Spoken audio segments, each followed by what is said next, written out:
So welcome everybody. My name is Carrie Foote, and I was the past Shero of the Month for the Positive Women's Network. Very honored to be that. My pronouns are she and her. I'm in the state of Indiana, and I'm really excited to be here today to interview and honored to interview the next Shero of the Month for February.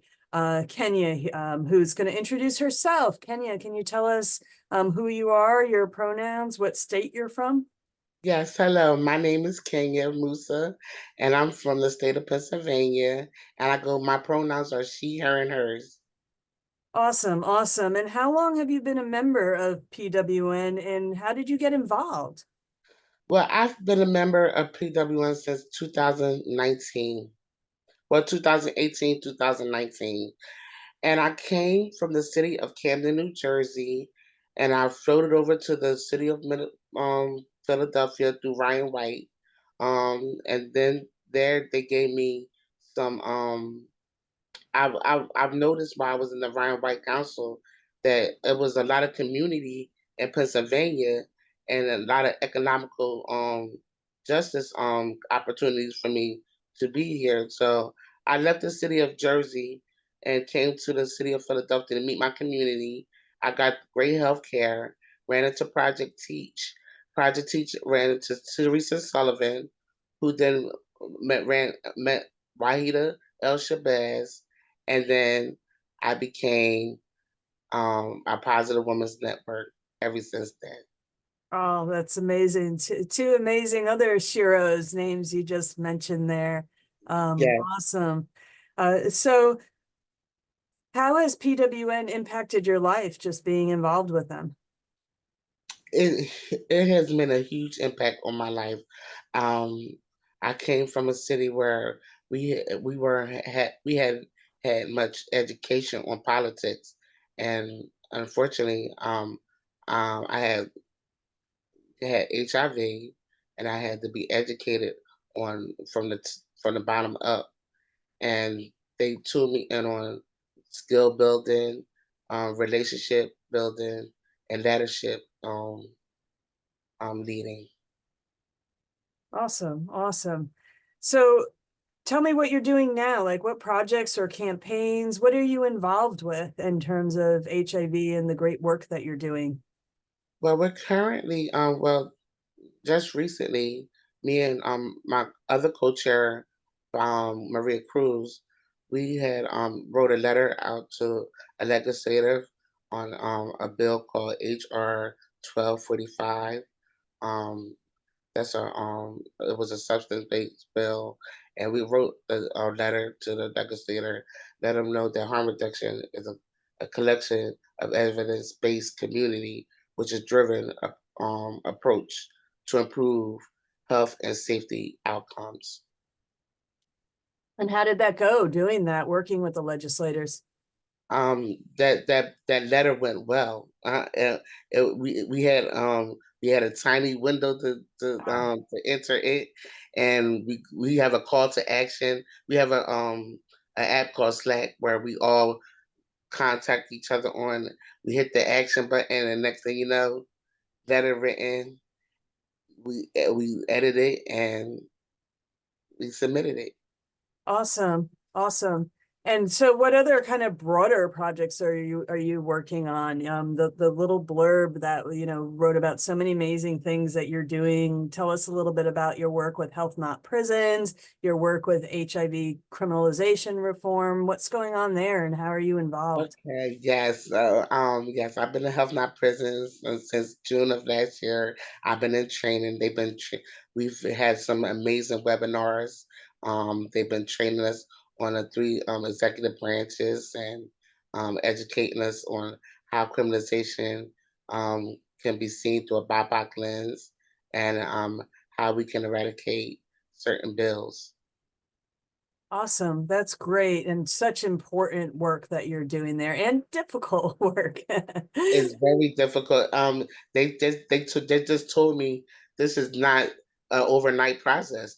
We may be fighting this for years, but the main process is to educate, to keep educating, to keep educating and letting them know that we're here and we're not going anywhere.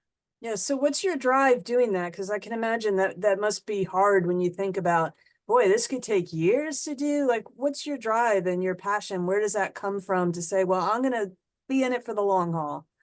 I've always I know that in advocacy we can run into many of policing issues, and Mm. I just never want to be sentenced because I the name HIV has a stigma on it, and I don't want to be felon I don't want to be in misdemeanor or felony for just having HIV. Wow. So how does it feel to be named PWN's next Shero of the month for February?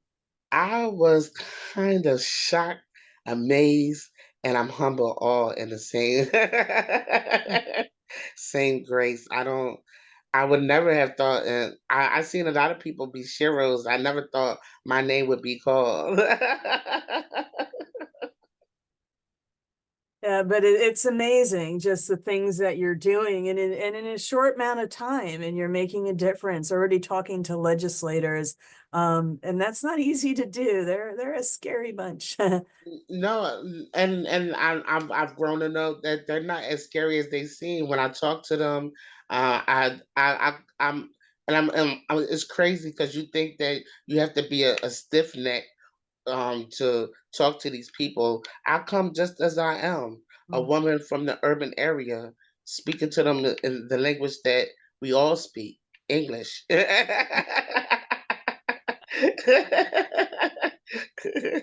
That's fantastic. That's fantastic. So what would you tell somebody kind of new, kind of joining your effort, who's a little scared about doing the kinds of works that you're doing? I would tell them, always ask questions, Mhm. never be afraid, and and have a team. Always good to have a team. One is good, but many is far enough. Awesome. Awesome. So what kind of inspires you to keep moving forward and just being part of the Health Not Prisons and some of this other work that you're doing? Wow, I always had that edge in the back of my head. It always can be me. It could always be you. And Mm. it could always be my grandchildren or my sister or anyone coming along in my family. So my family keeps me strong on what can, what the coulda, shoulda, woulda could be. Hmm.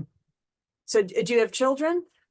I do have three grown children, as a matter of fact, and they could be in this issue in a matter of zip time. So what do they think of their mom doing all this advocacy and great work around HIV and ending criminalization? They want to thank you. They want to thank you for the woman I've become. Awesome. Awesome. Are any of them at the front lines with you? No, not right now, but they always ask questions. They always ask me if I'm all right, and they always check on me. Awesome. So thinking about the last, couple years that you got involved in advocacy and are doing this kind of work, what's been the joy of doing it? What's been a highlight of doing this for you? Um, Seeing the work progress and elevate. Um, I never thought of it as much when I first got into this work. I always said, "What is this all about? Is this going to really make a difference?" But when I seen the difference made, that inspired me much more. And what are some of those things that you're seeing, like these real world things, like, wow. Organization, the way organization, how organization does, the way we write, and we're a team effort, like how our team is just not me. Is on my team. I have to refer to somebody else. We go over things as a unison, and I think unity keeps me inspired. Awesome. Awesome.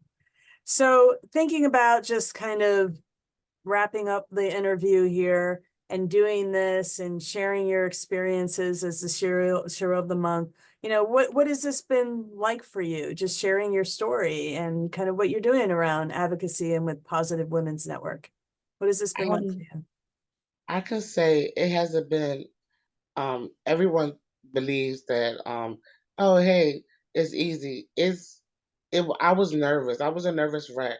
Uh, I wasn't as courageous as I seem to be right now. A lot of my higher being from God and going to church, my religion keeps me strengthened on my journey. Awesome. So what would you tell the newer person coming in who's a little scared and nervous? What kind of tips and advice would you give them? I would say stay prayed up. That's awesome.